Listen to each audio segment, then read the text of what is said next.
Make sure to subscribe to Ben on YouTube so you can stay up to date on everything Humble.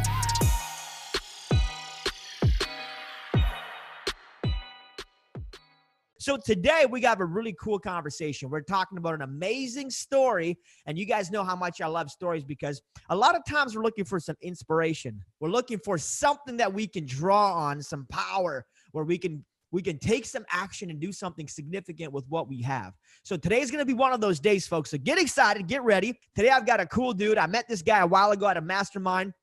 I love his story. I love the hustle. And he's just like me because he is an immigrant. So I want to bring on my brother here who's built a very successful business. He's a CEO. He's an author.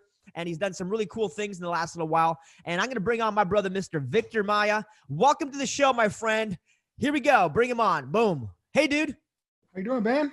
What's up? Good, man. What's up, man? Welcome to the show, bro. Good to have you here. Man, I love your energy, bro. I love your energy. Awesome, man. Cool. Hey, I'm thankful for you, my dude. So we're gonna jump into all the business stuff, Vic. I'd love to get into it with you here and about the book and stuff. But before I do that, brother, I would like to really hear your story out from the beginning. Could you just share with us, man, kind of how you got to the U.S. and what that looked like for you? I think it's powerful to start at the beginning as we kind of, progress through your experiences here. Gotcha. Well, I came here at the age of 6. When I was 6, I came here as an immigrant. And I still remember, man, arriving to Houston, Texas, looking up. It was my brother Hector on my right, my sister Sandra on my left. And we were tired, man, from crossing the river, walking and running through the woods. And man, I still remember arriving to Houston, man, and looking up and seeing all those glass buildings. Mm. And man, when I looked up, I just said to myself, man, I'm going to do something great here.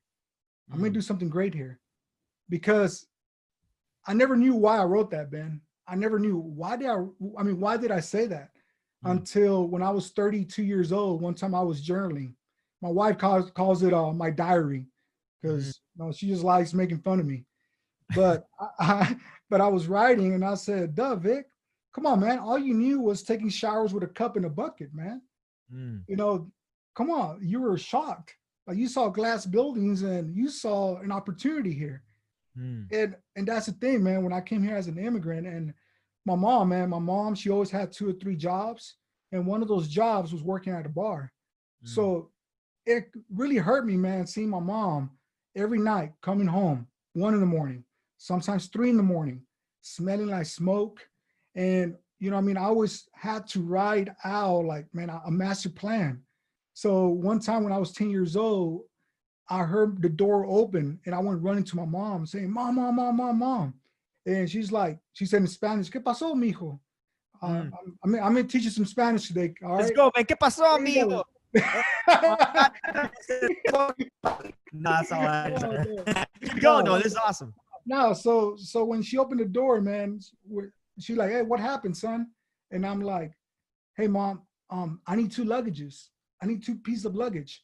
And she's like, for what? And I'm like, Mom, I need 2 pieces of luggage so I can fill them up with money and get us out of poverty. Because, man, it was heartbroken, man, seeing my mom work all the time. And ever since I was a kid, man, I always had that mindset that I was like, man, you know what? One day I am going to create a business. One day I am going to get my family out of poverty. And it was always my mentality, man. And don't get me wrong, man, it took me a while, all the way to 2010. But in 2010, I was able to give my mom what I promised her, and I still remember she was shocked because I gave her a whole amount of cash and told her, Mom, here you go, pay off the house, pay off the cars. There, you don't have to work no more if you don't want to. Well, she doesn't listen because she's just hard-headed, so she keeps working. You know what I mean? Because that's her exercise. Yeah. So again, man, it was impactful, and don't get me wrong, through the whole process, I have learned so much, man. And not only when it comes to money, but when it comes to like your health, I've been able to conquer that. Back then I was 230 pounds, and I lost a lot of weight. And from there, I was also an alcoholic. I was able to conquer that. I was a drug addict. I was able to conquer that. I was always into just making money.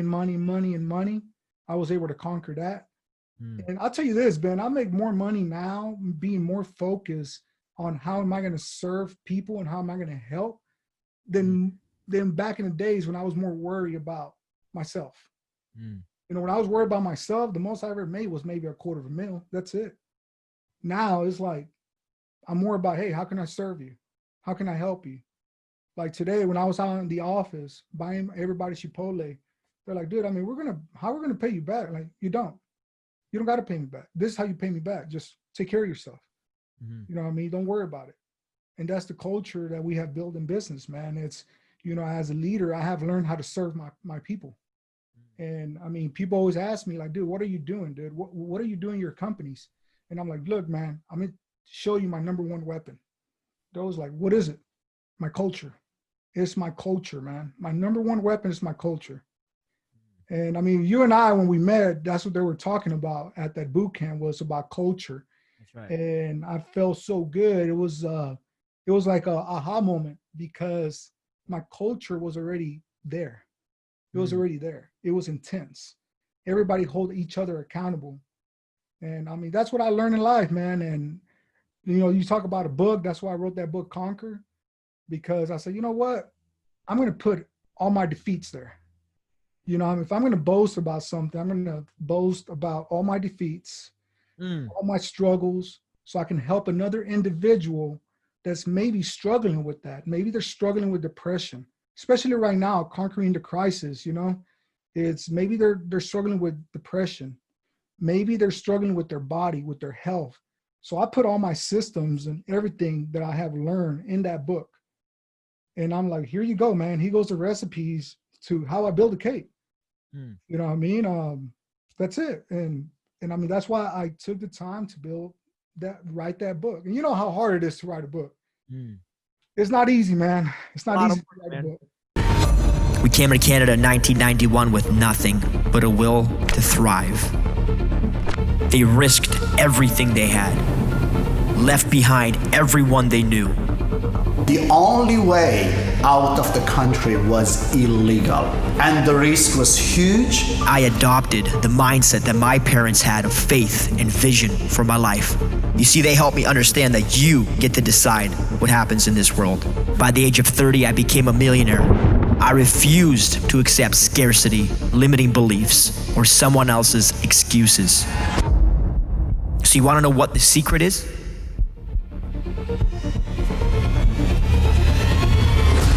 People ask me all the time, what's the secret? You want to know what it's going to take for you to succeed? Here's the truth.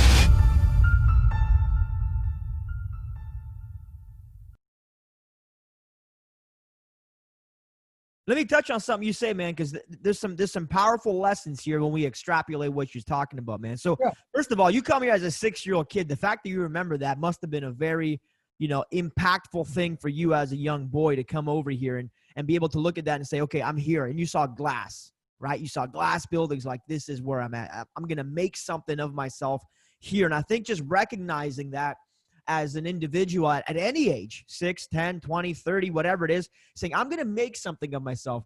That decision, brother, I really want to get to the heart of that decision. What does that decision come out of for you? Is it out of necessity, knowing that you've now got to almost pay back your parents for the sacrifice, or your mom for your sacrifice? Or where does that necessity come out of that decision for you as a young boy? That level of conviction, I should say. I want to say one of the main things is fear. Everybody has fear. Okay. If someone says, I don't have no fear, I'm like, dude, I'm sorry to say, you're a human being, man. You're going to have fear. Yeah. And there's 2 ways to use fear. Either you use fear as an accelerator, or you use fear to have it hold you down. And one thing I have learned about myself is Victor, when he gets scared, he accelerates. Okay. He starts doing more and getting better. So as this epidemic that we're in, I have learned that about myself. I already know, hey, Victor, keep following your systems and your rituals. In other words, your habits and your rituals. Stop paying attention to the goals. Just do the same rituals. Wake up at 4:30 in the morning. Spend time with God. Then after that, read a book. Then after that, show love to your family, your kids, and your wife. Then after that, show love to your team, the people around you, the community. And then at 6, 5 o'clock, 7 o'clock, workout. Take care of your body. So every day, that's just a ritual that I do. First, I tap into God, which connecting myself to our higher power. Then from there, getting smarter, hit on my mind. And then from there, showing love, man, hitting my heart. And then from there, finish it off with my body. You And said something. That's you a said ritual. something powerful, because you're talking about rituals here, but you said something interesting. You said, when I have anxiety, right, which we all get, anxiety or stress or fear or whatever, for me, brother, and I feel the same way you do. When anxiety hits me, it moves me. It starts pumping the adrenaline. It starts getting me going. I'm like, okay, I need to get into action. The only way to get rid of that anxiety, it's like a workout. You got to get into action, physical action, to get rid of that anxiety. That's the only way to truly get out of it. If not, then you're going to crawl into a ball mentally, physically, emotionally, and you're going to get stuck in this whole self-pity type of situation. So if you have awareness about your anxiety, about your fear, like us, bro, immigrants, we're like, anxiety, let's go. Go to work, go harder, do something, build something, create something. You can't sit there and just accept and dwell. I think that's the worst time to dwell on the anxiety, is when it's present. When it comes, you need to prepare yourself saying, if anxiety comes, I'm just going to act. I'm going to move through it. I don't know exactly how I'm going to move, what I'm going to do, but I'm going to move. What do you think about that, man? Because I think that's how I act too, is when I get fearful or backed into a corner, I'm like, boom, let's go. I'm doing something. Yes, you're scared. Yes, you've got all this anxiety and pent-up fear, whatever else, but you're moving, which means that your ability and likelihood of getting out of that anxiety mindset is far greater than just sitting there and dwelling on it, letting it attack you. How do you perceive that in your mind, my man? Well, one thing I would say, man, either you're going to fight or you're going to flee. Okay. I mean, that's just human behavior. Right. That's just something we do naturally. Either we're going to fight or we're going to flee. Okay. And don't get me wrong, I fight. The only times I flee is with my wife, man. You know what I mean? That's the only time I flee. Oh, man. But everything else, I mean, I'm being real, man. That's the only time I flee is with my wife. With everything else, I fight, man. I fight. But that's just I like simple information. Don't get me wrong. And it goes back to that. It's just human behavior is that I rather fight than flee. And don't get me wrong, I always go back to 2008, because in 2007, we went through a recession. And right there, I decided to flee. I went home. I used to live in Daytona Beach. And I just said, man, you know what? I have a nice house. I'm just going to chill. I got enough money. And I'm just going to chill. And what happened? Everything started collapsing. I had to get rid of all the cars. I almost gave them out for free. I was putting diesel in my truck, crying because it was either put diesel so I can continue working or eat. And I just said, you know what? I'm going to put diesel. And I was crying because I was hungry. And from there, I learned from the past. So that's why I tell people, man, I mean, if you ever go to the past, man, but just to learn from all your failures, learn. When I go to my past, I go back to, hey, what did I learn back there, man? Right. And that's it, man. I mean, that's one thing I believe in. Yeah. Let's keep going down this story, man, because I'd like you to kind of walk us through the journey a little bit, because I think, I think it gets amazing. So you're a young boy, you come here. What does your life look like between now and CEO and developing companies and stuff like that? How do you progress? Give us that storyline, would you? How do I progress? Well, the way I progress, man, is it goes back to very simple. I always go back to the habits and rituals. You know what I mean? That's one thing I stick to. One thing I'm very good at is I ask for help.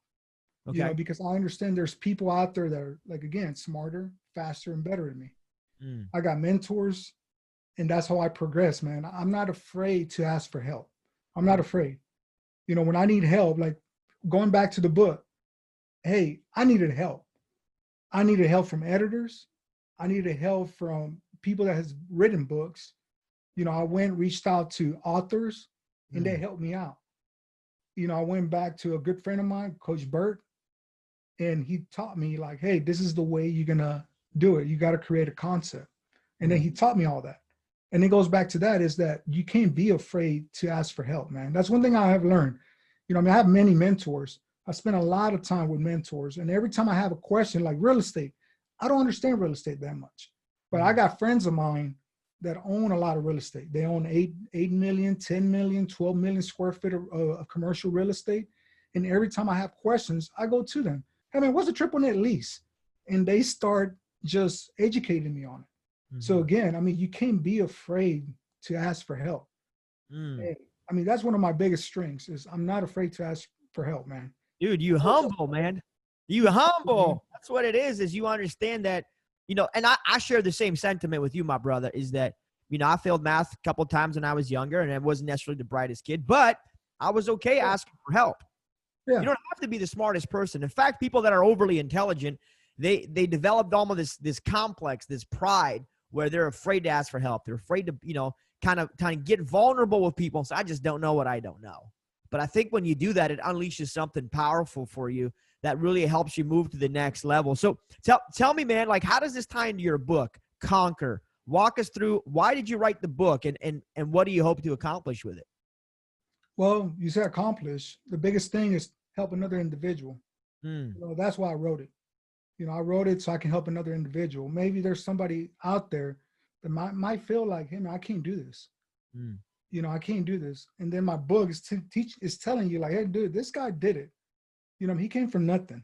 You know, I mean, not only came from nothing, there might be somebody out there that maybe they're not getting along with their wife. I almost went through 2 divorces with my wife. I've been with my wife since she was 15. I was 17. Whoa. Okay. Yeah. And I'm 35. We okay. have 2 kids. You know, I've been able to conquer that. You know what I mean? I've been able to conquer how to be a great father. You know, I don't want to just be a good father. I want to conquer, hey, man, how can I be a great father so I can leave a legacy behind? You know what I mean? It literally, my book is telling you all that. Also organizational skills. Back then I used to have this monkey mind. So I always made excuses like, well, I can't get organized, man. That's just not me. Right. Well, I asked for help. I got a mentor. This lady, she coached me how to get not organized. She helped me get dangerously organized. Okay. So I just made excuses my whole life. It goes back to that. It goes back to finding your core values. I was able to find my core values. And those literally, that's my roadmap. My core values and my mission is my roadmap of where I'm going in my journey. And everything I do, everything I say has to line up with my core values and my mission. If they don't line up, then I want to be a part of it. I don't. Like, my mission is to impact people's life with my services and talents. That's my mission in life. Why am I doing this with Ben? Because I know Ben is humble and I know Ben is here to help and serve people. You know, I'm not going to go and align myself with people that don't believe in the same thing. So again, it goes back to the core values and the mission. So, I mean, the book, literally, the first thing is that you got to learn is you got to conquer yourself. That's what the book is about. It's the first step is, hey, you got to conquer yourself. So I'm breaking it down of, hey, this is the way I conquer myself. The second step that I'm going through is how to create a plan to conquer. Because I always say everything's created twice, first mentally and then physically. Okay. So you got to start here before you create it here. And that's from Stephen Covey, by the way. So I don't want to take credit, you know. That's from everybody, man. That's from Napoleon Hill. That's Think and Grow Rich. That's whatever man can believe and conceive, he can achieve. It's the same principle.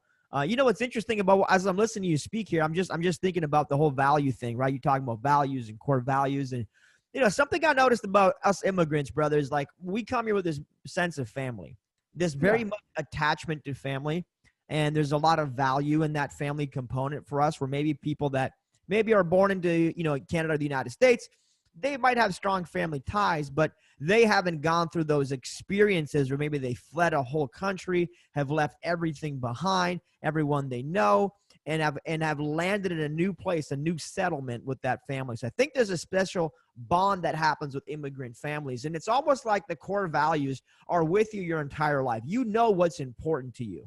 You know if it's speed, honestly. You know if it's whatever your core value is, you know. So when you come to creating a business, Do you find that those core values were with you from the beginning? And how did you implement those in your company? Or like, where did you get your whole sense of core values for your business and your life? It's funny how you say that, because one thing I believe is when you set your core values, it's not who you are right there at that moment. It's who you want to be in the future as you take self-development. That's what I believe. So our core values was created as a team. So I got the team together and we created our core values. And then the hardest part was to live them and to let my team see me live them. That was the hardest. So for an example, one of our core values is discipline. So they know what they know exactly what time I wake up. They know what I do. Our whole team has priorities. They know exactly, what we got to be doing. We do rhythms. Everything we talked about, like over there at that boot camp, we were already doing. So again, it goes back to, you asked me, hey, how did y'all create the core? How do you come up with the core values? It was as a group setting. Right. And we hold each other accountable to our core values. So right now, with all this going out, people ask me like, dude, how y'all working from home? How are you keeping up with your team? Well, it goes back to the core values. Last week, we had a company's meeting with the managers. And one thing I told them is, hey, we got disciplined people in this company. We all come with batteries included, and we're not going to create an expensive babysitting service. We're not. We have a great team, and that is who we are. Right. And the numbers don't lie. The P&Ls don't lie. The P&Ls will show you what's going on, who's doing what. The scoreboards are not going to lie to you. And like I said, the profit and loss statements, they're not going to lie. They're not going to lie to you. The numbers are not going to lie if your company is dying or is barely surviving or is thriving. So that's what we go by. Yeah. So you're going by the data, man. By the way, if you guys are interested in real estate investing and you are in Canada, I wrote a book here called Real Estate Secrets Exposed. Learn how to actually make money virtually, which is cool, from the comfort of your home. Yes, it is possible if you understand the value and how to do wholesaling. And if you don't know anything about wholesaling, you need to grab this book. It's absolutely free. There's no page numbers. There's nothing else in there. It's just ready to go, though. Humble.ceo to grab your free copy. You go by the data, which I love, because I think far too many people are so afraid and going by the drama in this day and age. So let me ask you this. The whole idea of a wartime CEO versus a peacetime CEO, and like how you got to be super aggressive and consolidated right now and pushing. And then over here, it's time for reflection and whatever. Do you have a distinction in your life, the way that you run your organization? Or do you run it basically the same regardless of what's happening out there? How do you mentally prepare or deal with things like, what's going on right now with the craziness in the world? Well, one thing I do, man, is I understand that I'm the one holding on to the steering wheel. Okay. And I got to hold it tight. And also, I got to make sure that the team knows that I'm not panicking. I'm not going to panic. I'm not. Because if you panic as a CEO, as a leader of a company, that's going to create people to start panicking behind you. And that's one thing you got to be careful, because they can see that, not by your words, but by your tone and by your body language. So you got to be very careful when you're holding on to that steering wheel, because if you're panicking, they can see that and they're asking you, hey, how you doing? No, I'm doing great. Well, they can tell right away, man. They can tell right away. So that's why I always say, man, be careful with that. And also, number two, one thing I do consistently is I communicate. Like today, I was talking to my general manager, and he was asking me, how can I help you? I told him, hey, just call everybody, call this group of people, and make sure that their mindset is right and they're doing good mentally. So again, it's communicating. So I'm a big communicator. I'm always communicating, seeing how they're doing, seeing this, seeing that, seeing how their family is doing. And that's very important, man. It's very important. And one thing I always say, man, like right now through all these crises is, hey, you'll get your money's back, man. You know what I mean? Like all my team, they've been with me when we're making a lot of money every single month. We're still doing great, but I just don't get how people are willing to let go of people through these crises when those same people helped you create the successful business that you have. How the heck am I going to let those? Why do they do that, man? Are they just not prepared to deal with, the economy right now, or the way that at least it's perceived, and they just get scared and bail? Do they not have strong enough relationships with their team? Why are people laying people off, in your opinion? Well, I mean, my opinion is, it's like Matt Monero says, man, about you need more money, And you talk about having that immigrant mindset is, I learned how to stay broke. My shirts, they're not $1,000. They're $25. I'm wearing boots that cost me $120. I'm wearing pants that have a hole inside my pocket. And people might be like, dude, they won't realize it. But I'm like, dude, I have learned how to stay broke, have that broke mentality. And again, it's what I call being liquid. I have learned, hey man, I'm not going to overspend. I am going to invest and get an ROI when I invest. But that's how we have stayed on top, not through credit cards. We don't have no credit cards out there in our companies. Everything we buy is literally in checks.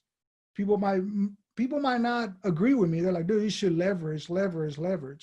And I tell people straight up, look, man, I'm be real with you, 100%. I'm a Christian. All right. And I read my book every single day. And in the book, it doesn't say anything about leverage, man. I'm sorry, but I can't do it. It doesn't say, hey, dude, leverage your money. You'll be all right.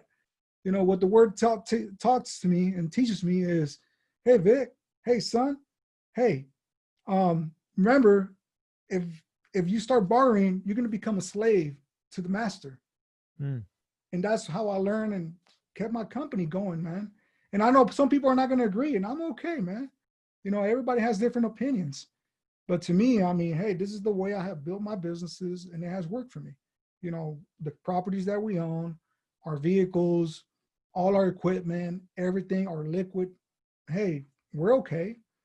We have learned how to make percentages off of money. For example, with our suppliers, hey, dude, we buy this, you give us 4% of return because we're paying cash with our liquid money instead of using credit cards. What do you want, Vic? I want 4%. And then we go somewhere else.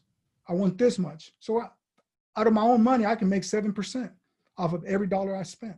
And just to let people know, what kind of businesses are you primarily in here, just to give people a sense of where you're at? Well, before I answer that, let me tell you one thing that a great mentor told me. He told me this because I told him about leveraging my money. And this guy's, he's pretty up there. And he told me, hey, this is the way I'm going to answer you, Victor, is how good do you want to sleep at night? And that's all. How good do you want to sleep at night? So that's between you and yourself. How good do you want to sleep at night? Right. Like, all right. Thank you. So going back to what kind of businesses, well, I do own this company called My Investments. So, I got just 2 commercial properties, where we office at, and I have advanced restoration. So we do water and fire restoration. So that's after like catastrophe happens. So this ain't stopping that business. No matter what, people are still going to flood their homes. Buildings are going to catch on fire. You can't stop Mother Nature, tornadoes and all that. Then I own a commercial roofing company. So the same thing, you're not going to stop tornadoes. You're not going to stop hailstorms. You're not going to stop that, at all. Then I wrote a book on, Conquer. I also have Conquer Nation. So I'm helping people out there, especially minorities, how to conquer and dominate their finance, their life, and their business. So I'm doing that, and create a virtual training program. But everything ties together. Don't get me wrong. Everything ties together. So what I like about what you're saying here, my brother, is you're talking about, life, and you were 230 pounds, you said, right? Yeah. And you looking swole now. What are you, like a buck 75-ish? Is that what you're at? 195. 190. Damn, bro, you look good. 195, son. But what I'm saying, Tacos and burritos, bro. Not burrito. Is burritos the secret for losing weight? Yeah, man, that's the secret, man. Oh, dude, I got something for you. If burritos is the one, where is it? There we go. That's the secret for losing weight, man. Okay, so you lost all this weight. You paid off mom's house. You said that you were at the beginning of your life, you know, you kind of had some addictions, alcohol, drugs, all that kind of stuff. Dude, you sound like a mind, body, spirit, like everything is working in your favor now. Your business is, and you talked about habits. That's something you kept mentioning about habits here. So dude, can somebody really change every area of their life, or do they have to fix one before the other? How would you advise somebody who's maybe where you were a while ago and said, listen, I'm overweight, I got some bad habits, I got no money. Where would somebody start, my brother? One thing, man, I always say is disciplined environment. Okay. That's what I have. Every time I get around movers and shakers and I listen to them, I watch them.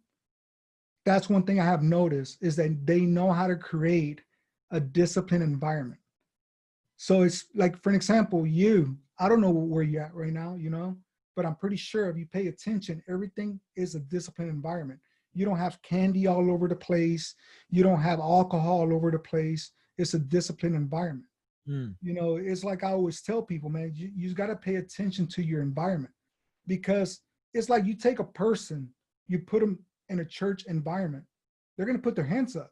They're going to put their hands up to God. Now take that same person and put them at a club environment. They're going to put their hands up. Yeah. But more likely to Ludacris or, you know, Little John or something, you know? Oh, you know John? Yeah, I know who Little John is, man.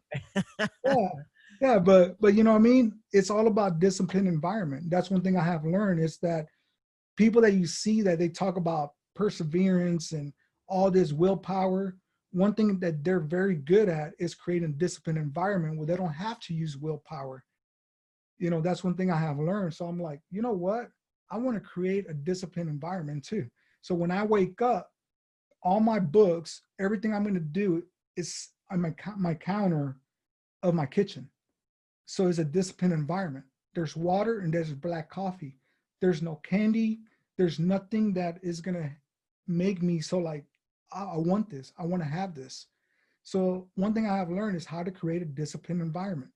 If you go to our offices, you're also going to notice a disciplined environment. You're going to see a lot of water, a lot of energy drinks like Celsius, very good candy that's gluten-free, not candy. You're going to find food that's gluten-free and all kinds of stuff, but you're not going to find a lot of soda pop at all because we have created a disciplined environment. So again, I mean, you're going to have to learn how to create a disciplined environment. That's one. And because I would say is that the things that you want to do, make them obvious. You know, so the things that I want to do, I make it obvious. And the things that I don't want to do, I hide them. So for an example, if you're in your room, man, and you're watching too much TV, man, gank the damn TV off the damn wall, put it up. You know what I mean? If you're playing too much video games, you don't want to play video games, make it hard for you. Get that console and hide it somewhere, man. You know, whatever you want to do more, make it obvious, man. Right. So that's little things that I have learned is like right now, for an example, it's 4:40 over here. When I get home, the first thing I do is I go and change to my gym clothes because I already made it a habit. Like, okay, I got my gym clothes, triggering my brain. Hey, it's time to work out here pretty soon, man. Right. So again, it's one thing I have learned, man, is that just paying attention to high performers that they have learned is how to create a disciplined environment.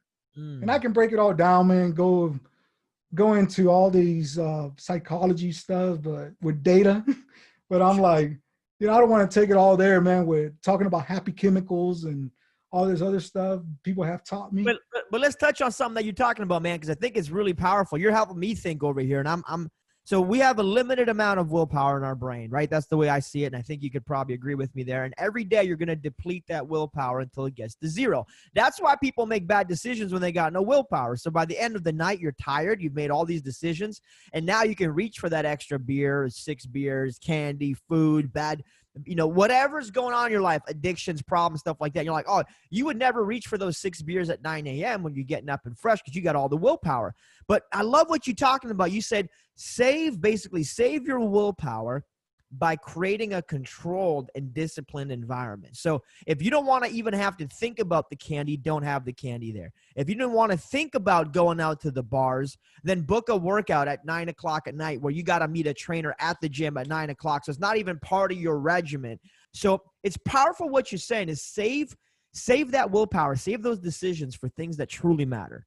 Don't keep wasting your potential decisions every day on things that are just, you're bringing you back down. We got to focus on, go start that business, go make that sales call, go do that thing that that don't keep wasting your potential decisions every day on things that are just, you're bringing you back down. We got to focus on, go start that business, go make that sales call, go do that thing that that you should do, but you haven't done because you just haven't got around to it yet because you're so busy going home and doing all the other stuff. So dude, what a powerful construct that is to be able to, change your literally your environment so that you can save that willpower. I think that's just tremendous, man. What a tremendous piece of advice that I love.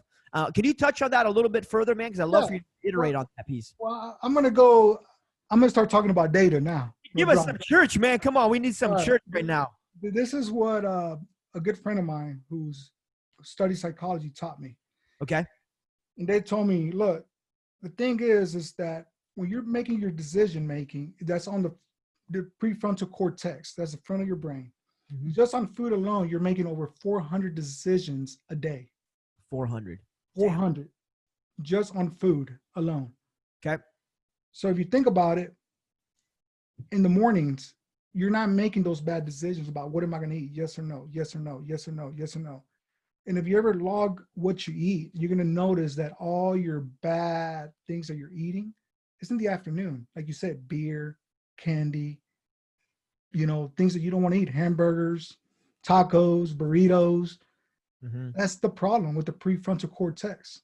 What you want to do is shift it to the basal ganglia, that's where you're making all your habits. That's on the automatic mode.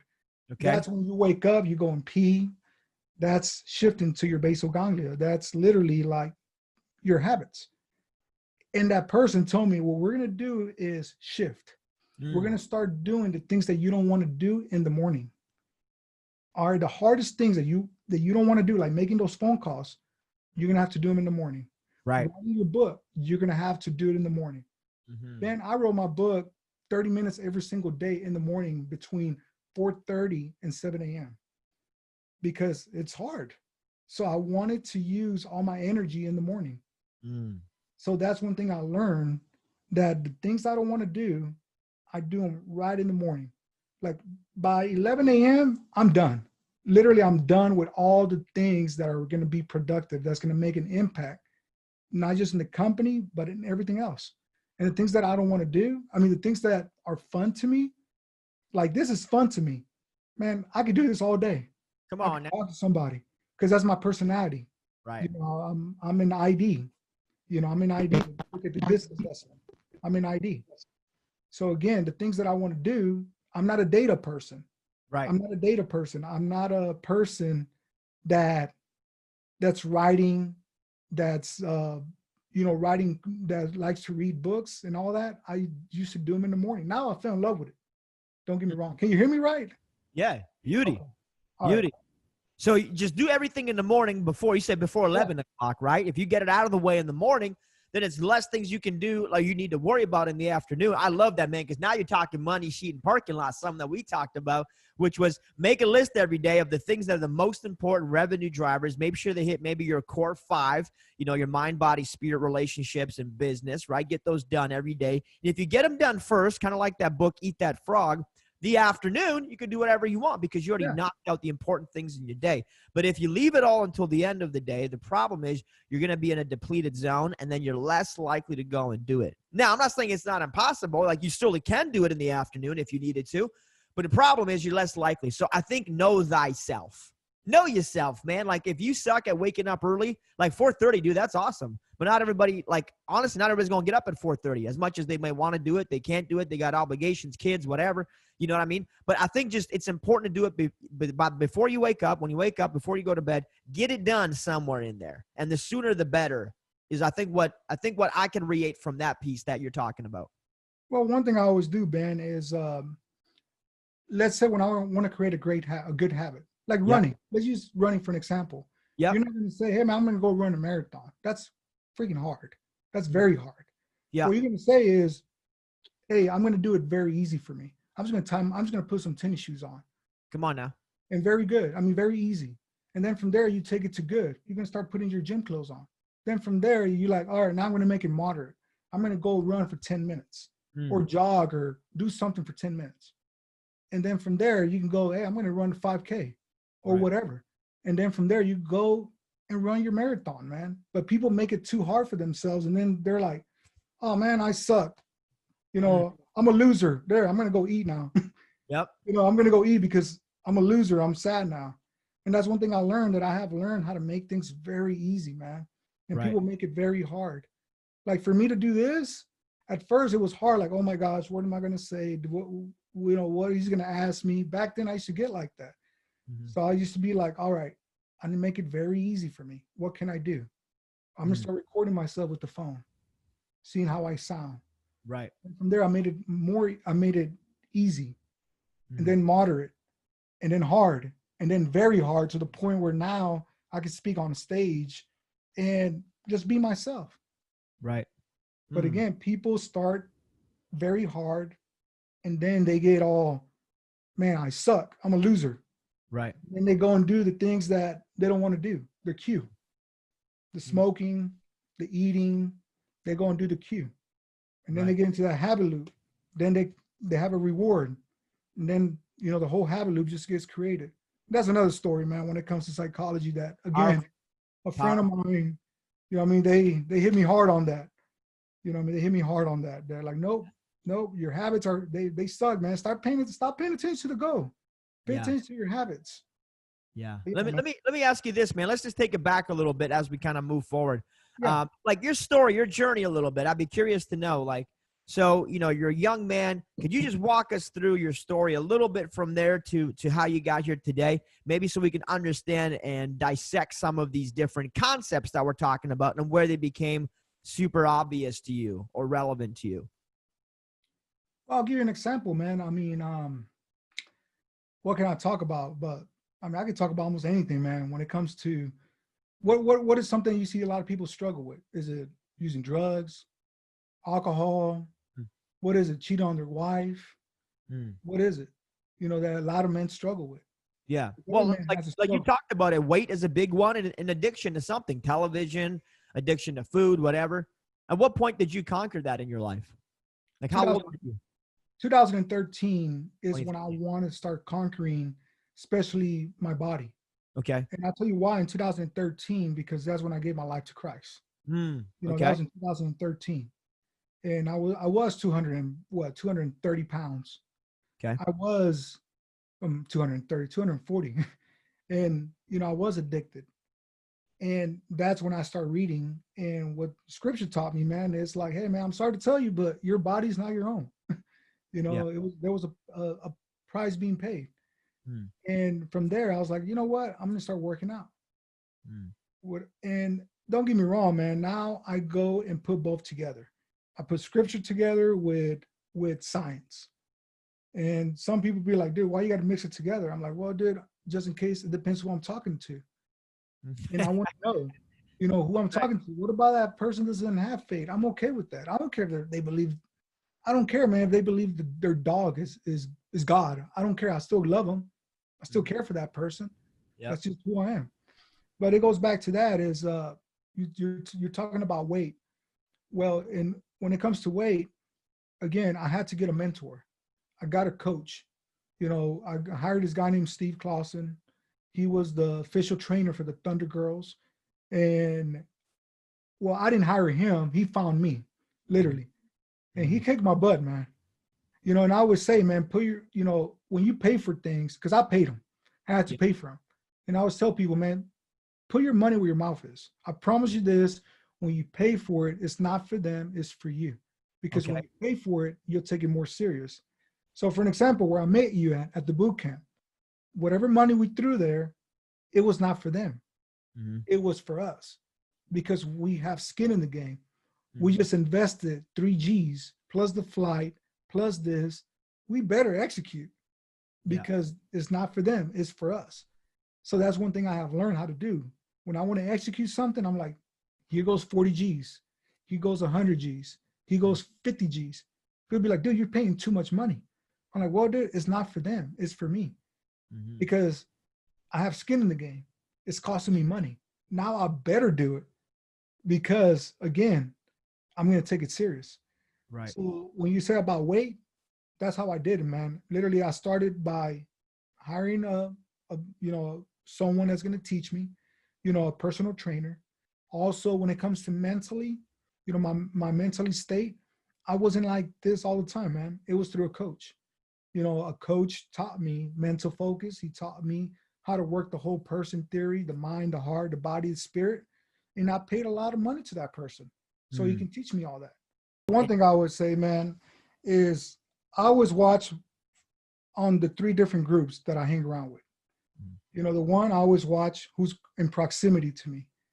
My friends, my family. That's very important because they play a big part of who you are and how you're going to act. That's one group that I pay attention to. Also, the powerful. That's another group. I pay attention to the people that I'm watching, that are up there. Because again, you're going to try to mimic them, even though you don't want to or not. Your unconscious mind is going to do it. So that's another group that I pay attention to. The other group that I'm always with, that I pay attention to, is the many. So I'll be careful, like, oh man, it's like Amazon, like buying in Amazon. You're looking at what? At the reviews. When you go and buy something, first thing you do is check, hey, what is everybody saying? Google reviews and all this stuff. So you got to be careful with that because that's good. Don't get me wrong. When you pay attention to the many, then you know when the product is good. But also you got to be careful with that because you can start mimicking the many. Because what if the many that you're following, they're following you to the slaughterhouse, man? Right. And people might be like, well, that's not me, man. I can be around, bad people and I'll be good. No, you won't. Because it's just human behavior. We'll mimic the many. If you go to a church setting, I promise you this, same thing. You're going to mimic the many. You know what I mean? You go to a football game, I promise you this, you're going to be cheering for that football game, because you're going to mimic the many. So that's the 3 groups that you got to pay attention to. So for an example, where I met you, the many, we're 20 of us. Everybody in there, what are they? High performers. That's right. So there you go. Who was teaching us? The powerful. All right. So there you go. So you got to pay attention. The many, 20. The powerful, the 2 people that were teaching that. And what else? What is everybody else is saying? Good things about them. The reviews. So it's nothing bad, but you got to be very careful with that. Right. So it is about who you hang around with, man, because that's why I'm very careful who's around me, man. I do now. Back then I didn't believe in that, but now I do. Now I do. So dude, yeah. Powerful. Like this stuff is so important and life-changing. And, to a lot of people, they don't recognize it because it just sounds like commonplace or common words. But folks, this is how you get to success, is really follow my man, Victor, and keep pushing forward every day. It's that slight edge. It's that consistency over time. And you said it so beautifully, man. It's just, you said just discipline environment. Oh, beautiful. Like, just get into the right environment, folks. And I think you need to create one. And if you struggle to create a disciplined environment, then go find an environment that's already disciplined. Go to a mastermind. Go to a place where other people are pushing just like you. And your life will truly, truly change. Vic, I'm so happy, man, for this conversation. I appreciate you. Dude, where can people get a copy of your latest book? You can go to victormaya.com. Okay. Or you can go to Amazon and you'll find it there. You just put Conquer, Victor Maya, and you'll find the book. Awesome. We're going to throw it up on the screen. And what's the best place people can connect with you after the show, my brother? Oh, you can find me on Facebook, Instagram, LinkedIn. I'm always there, man. Okay. I love your stuff, man. It's great stuff. Come on, man. Hey, also, man, one thing as an immigrant, man, one thing I always say, I told my buddy today, this is something else. Because he told me, Vic, you're pretty smart, man. I'm like, dude, hey, I speak with an accent, bro, but I don't think with it, man. I'm like, hey, I speak with an accent, man, but I don't think with it, bro. So come on. Dude, that's awesome, man. You speak with an accent, but you don't think with it, man. That's awesome. Hey, it's Ben Humble. Thanks for checking out the show. If you like what my guest is talking about and you're getting massive value from it, then scroll to the bottom, open up the description, and follow them on social media. Support them, connect with them. Just scroll down there, click the link, and let's roll. Stay humble. Make sure to subscribe to Ben on YouTube so you can stay up to date on everything Humble, featuring daily episodes of the Humble Podcast and weekly video content providing motivation, real estate strategies, and personal development for everyday life. Also, follow Ben on Facebook and Instagram for daily interactions. Check out humble.ceo and download a chapter of Ben's new book, From Communism to Capitalism, absolutely free.